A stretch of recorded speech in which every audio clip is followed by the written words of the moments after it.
She told everyone I was just her placeholder until someone better came along. But months later, karma made her hear those exact same words back from someone she thought was better than me. I am 29, and what I'm about to share happened 8 months ago. A story of love, humiliation, and the kind of poetic justice that life rarely delivers so perfectly. It still feels unreal, like a script too sharp to be coincidence. It all started at an elegant rooftop party. The music was soft, the city lights glittered beneath us, and my girlfriend, Vivian, looked like she belonged on a magazine cover. She laughed. She dazzled. She owned every space she walked into. Then, in front of everyone, I heard her say the words that changed everything. "Don't worry about inviting Nathan. He's just my placeholder until someone better comes along." For a second, I thought I misheard, but the laughter that followed confirmed it. Everyone heard it. My stomach dropped. My chest felt hollow. Yet somehow, I kept my composure. I just quietly finished my drink, gave a small smile to no one in particular, and left without another word. I didn't yell. I didn't argue.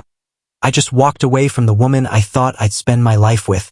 3 months later, life would hand Vivian the exact same sentence back, word for word, from a man she thought was her upgrade. But let me start from the beginning.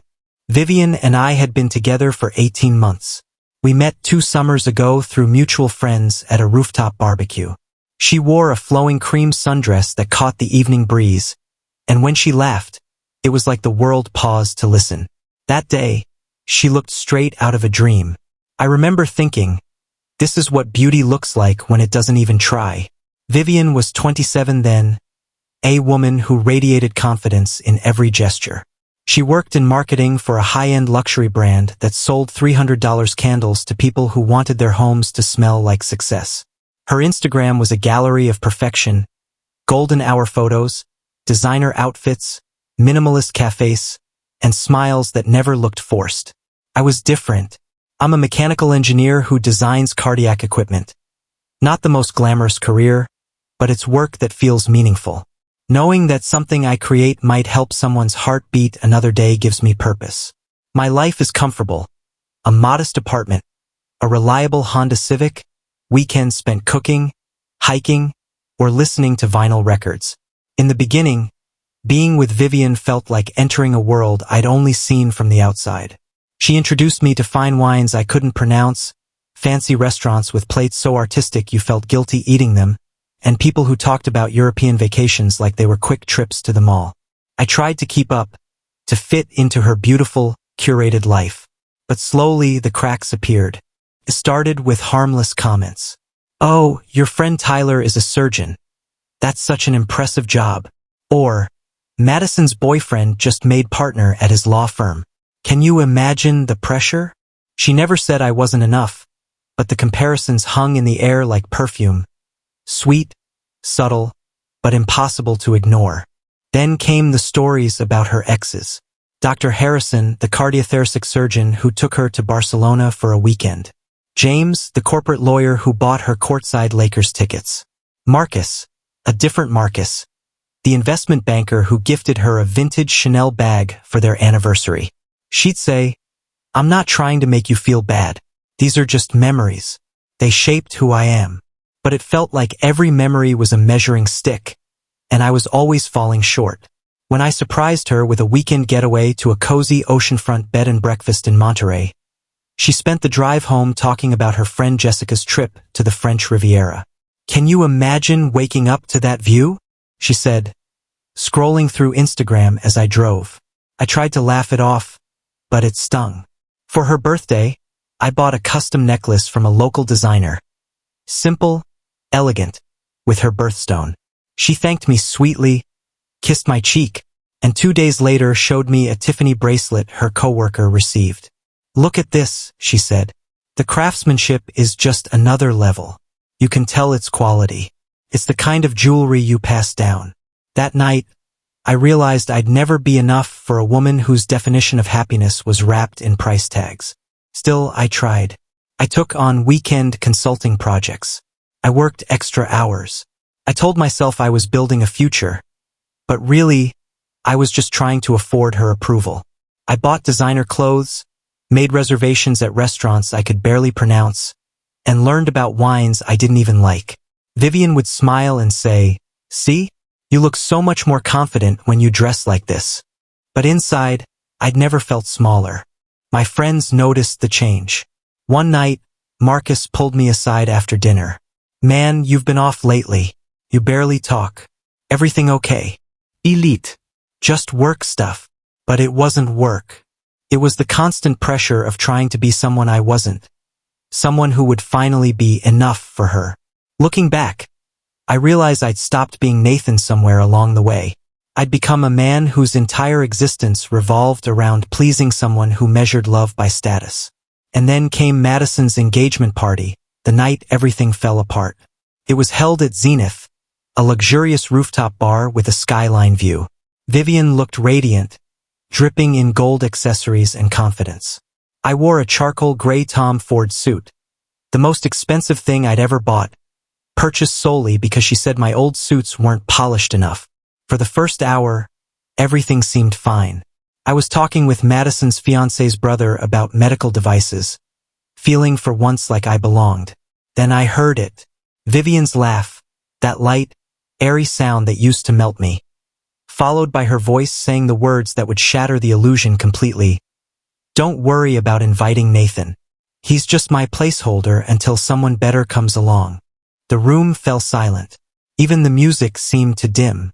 I could feel eyes on me, pitying, awkward, shocked. I finished my drink, took a deep breath, and walked over. I handed her the glass of wine she'd asked for earlier, smiled and said, "Thanks for including me tonight. Hope you all have a wonderful evening." Then I looked at her, calm, steady, and said softly, "No point in a placeholder taking up space." She froze. For the first time, I saw panic flash across her face. But I didn't stay to watch it fade. I walked out, got in my car, and drove home through the quiet night, feeling empty yet strangely free. For the first time in 18 months, I wasn't trying to be enough. I was just being me. When I got home that night, I sat in the dark for a long time, letting the city lights blink through my apartment window as my mind replayed every moment of that party. The humiliation was sharp, but beneath it, there was a strange kind of calm. It was as if my heart finally accepted what my mind had been whispering for months, that I had been living in a relationship built on appearances, not love. I realized that I had been trying to earn the approval of a woman who never truly saw me, only the version of me she wanted to mold into something more impressive. I wasn't angry. I was just done. I closed my eyes, took a deep breath, and promised myself that night that I would never again beg for the affection of someone who saw me as temporary. When Vivian came home past midnight, I was still awake, reading a book I hadn't touched in months. A novel she once dismissed as unproductive. She walked in like nothing happened, tossed her purse on the couch, and said in that effortlessly dismissive tone of hers, "You completely overreacted tonight. It was just girl talk." I looked up from my book, calmly, and asked, "If you didn't mean it, why did you say it? Why did everyone look so uncomfortable when you did?" She rolled her eyes. "You're secure enough to handle a little teasing, aren't you? Everyone knows you're not going anywhere." I remember the way my stomach twisted when she said that, the pure arrogance of believing I would always stay, no matter what she did. That's when I finally said the words that had been brewing for months. "I think we should take a break." She laughed. "A break over this? Nathan, you're being controlling and insecure. This is exactly why I question our compatibility." I just nodded slowly. "Maybe you're right. Maybe we really aren't compatible." She didn't expect that. She thought I would beg, that I would chase. But I didn't. I packed my piece and let her keep the drama. The next morning, I went for a walk in the park near my apartment, feeling lighter than I had in over a year. The air felt different, colder, clearer, more honest. For the first time in months, I didn't feel like I was walking on eggshells. The silence wasn't empty. It was healing. I started doing the things I loved again. I joined my old softball league, which I had quit because our games used to clash with her social events. My friend Jake nearly jumped with joy when he saw me show up. Man, we've been getting crushed without you, he said, laughing. I smiled back. I forgot who I was for a while, but I'm remembering now. In those first few weeks, I started cooking again, filling my apartment with the smell of spices and music. I picked up my guitar after almost 2 years, strumming clumsily at first, but feeling every note loosen the tightness around my chest. I went back to reading fiction, watching sunsets, and saying yes to invitations that sounded fun. Not impressive. Vivian tried to reach out several times. It started with short texts. Saw this article about cardiac devices. Thought of you. When I didn't reply, the messages grew longer, trying to justify herself. You know, I didn't mean it that way. Everyone was drinking. It was just a joke. I read them but never replied. Because deep down, I knew that once you've been labeled a placeholder by the person you love, there's no coming back from that. A month later, my friend Marcus called. Hey, man, guess who I saw at a networking event last night? He didn't need to say the name. I knew. Vivian, he continued. She showed up with some guy named Blake, private equity type, the kind who drops money like it's confetti. She looked aggressively happy, like she wanted everyone to know she'd upgraded. I just chuckled. Good for her. But inside, I felt a quiet kind of relief. It wasn't bitterness, it was peace. Because I finally understood that her search for better would never end. 2 weeks later, I agreed to go on a date. My friend Sarah had been nudging me for weeks to meet her friend Elena, a high school history teacher. I almost said no. After Vivian, I had grown wary of anything that even resembled dating. But Sarah persisted, and I finally agreed to a simple coffee meetup. We met at a small independent bookstore cafe, the kind with old wooden shelves and the smell of coffee and paper. Elena walked in wearing jeans, a cozy sweater, and a smile that felt like warm light. She wasn't trying to impress anyone. She just was. We talked for hours about everything. Her students, my work, hiking trails, favorite books, even the right way to make scrambled eggs. She listened with genuine curiosity when I talked about engineering, and when I mentioned playing guitar in college, she asked, "Why did you stop?" I shrugged. "Guess I just got out of the habit." She smiled. "You should start again. Life's too short to quit things that make you happy."